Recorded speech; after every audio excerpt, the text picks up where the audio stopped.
If you've ever wondered how to see what assignments will really improve your grade, I'm going to show you how to do that here. So you go up to this hamburger menu, so upper left-hand corner, the 3 lines, go down to Gradebook.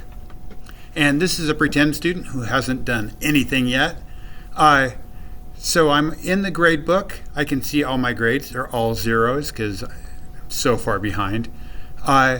If I go to the what if, I can try saying, oh, what if I did these first 3 portfolios and I got like a 70 on them?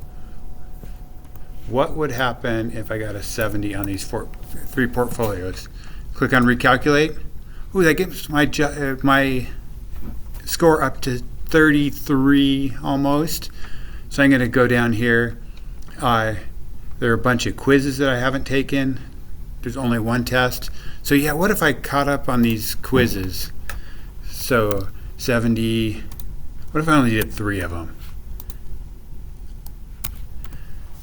So I'm going to go back up here, hit recalculate again.